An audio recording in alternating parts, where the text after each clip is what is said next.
Assalamualaikum warahmatullahi wabarakatuh. Alhamdulillahirabbil alamin. Puji syukur kita panjatkan kehadirat Ilahi Rabbi, saudaraku. Kita bertemu ya pada suasana Idul Fitri 1446 Hijriah. Saudaraku, saat Idul Fitri ya kita lewati suasana mudik orang-orang yang dari kota-kota menuju udik, menuju kampung halaman untuk bertemu sanak saudara. Saudaraku, kembali ke kampung, ke udik yang disebut dengan mudik, menuju udik, menuju kampung halaman, ketemu orang tua, handai tolan, saudara, sanak famili, semuanya yang ada di kampung, merupakan satu kebanggaan bagi orang-orang yang telah merantau. Nah, mereka akan berkunjung kepada ayah bundanya, kepada saudara-saudaranya. Mereka kemudian melakukan satu hal, ya, silaturahmi, mempererat persaudaraan, ya. Dan yang lebih unik adalah satu tradisi di mana orang-orang yang mudik akan berkunjung bukan saja kepada sanak saudara yang lainnya, manakala kedua orang tua mereka telah meninggal, mereka akan berkunjung berziarah ke makam kedua orang tuanya. Inilah suatu moralitas tuntunan ya bagi seorang anak akan mengingat orang tuanya.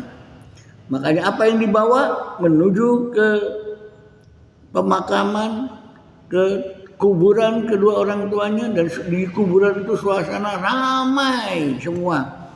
Hampir setiap kuburan dikunjungi oleh sanak familinya.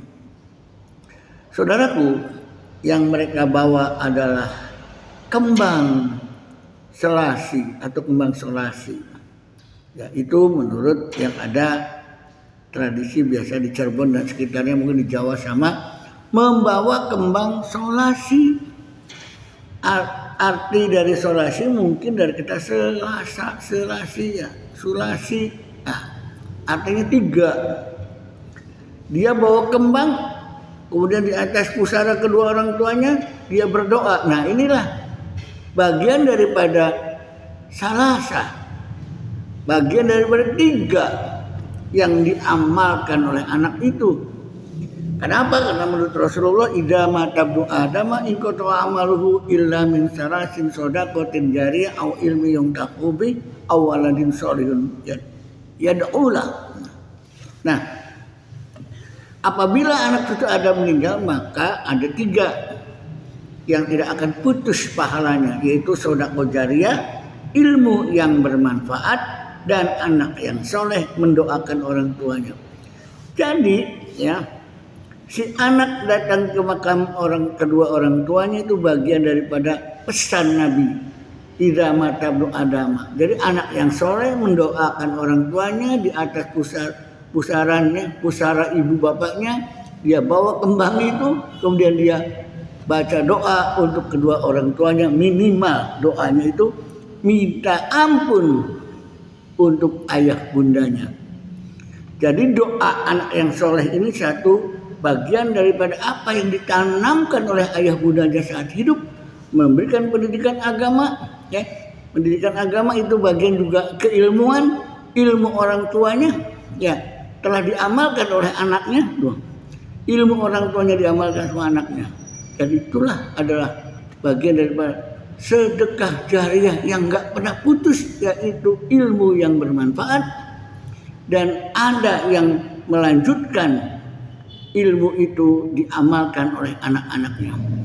Ya, di samping sedekah jariyah yang akan terus mengalir juga selain ilmu adalah kita memberikan barang yang berguna untuk kepentingan umat. Ya, mendirikan masjid, memberi bantuannya, mendirikan madrasah. Jadi kalau tiga persoalan selasa ya, selasa itu tiga ya, artinya solasi, selasi ya, kembang. Yang dimaksud mungkin itu artinya, hei anak Adam, jangan lupa kepada tiga perkara: sedekah jariyah, ilmu yang bermanfaat, orang seorang anak yang mendoakan orang tuanya. Nah, jadi kalau kita bersedekah jariah membangun madrasah, itulah bagian sedekah jariah. Di dalamnya ada ilmu yang diamalkan, nyambung jadinya sedekah jariah dan ilmu ada di dalam madrasah. Dan di dalam madrasah banyak anak-anak yang akan kita didik dengan ilmu agama agar anak itu menjadi anak-anak yang soleh. Jadi pendidikan ya berkaitan dengan sarana dan prasarana, gedung bangunan dan seterusnya. Kemudian keilmuan yang ditanamkan di sana ya, di gedung itu, di madrasah itu, dan para murid-murid, santri-santri sebagai anak-anak soleh soleha, sebagai pelanjut generasi daripada yang akan meninggalkannya. Generasi tua akan punah, akan ganti dengan generasi muda dan seterusnya. Begitupun silih berganti. Ta'buduna min ba'di. Ta'buduna min ba'di. Apa yang akan kamu sembah wahai anak cucuku setelah peninggalku? Itu warisan dari Nabi Ayub. Nah, oleh karena itu Nabi Yakub ya. Nah, oleh karena itu jadilah orang-orang tua yang memperhatikan anak-anaknya. Dan anak-anak harus rajin belajar untuk melanjutkan generasi tuanya. Tepat sekali kalau An-Nisa ayat 9 menyatakan A'udzubillahi minasyaitonirrajim wal yakhshal ladzina law taraku min khalfihim dzurriyyatan di'afan khaufu 'alaihim wal yattaqullah wal yaqulu qawlan sadida. Hendaknya takut orang-orang tua meninggalkan anak-anaknya dalam keadaan lemah iman, lemah ekonomi, lemah fisik dan seterusnya. Maka harus diperhatikan masa depannya, apalagi pemerintah ya. Kalau anak bangsa, generasi mudanya, generasi penerusnya lemah, mudah dipengaruhi oleh asing, oleh orang-orang yang tidak bertanggung jawab, mereka itu tidak memiliki wawasan kebangsaan, wah bakal rusak negeri kita ke depan. Maka mari jaga negeri kita ini, waspada agar jangan sampai anak-anak kita mendatang ya terkontaminasi dengan doktrin-doktrin yang anti NKRI, anti Pancasila, anti agama dan seterusnya. Itulah yang bakal meruntuhkan negara kita. Maka kita jaga sama-sama. Insya Allah Islam akan menyelamatkan bangsa ini. Dan demikian juga agama-agama yang lain dengan kokoh dan kuatnya.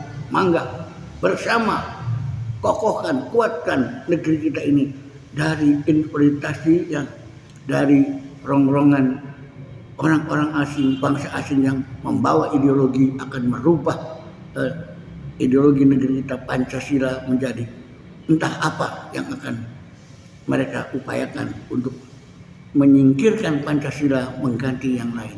Oke, mari kita terus tanamkan sifat kesolehan anak-anak sebagai generasi yang akan datang. Itulah tujuan mudik, berkunjung kepada, berziarah ke makam orang tua. Jangan lupakan pesan orang tua. Terima kasih. Assalamualaikum warahmatullahi wabarakatuh.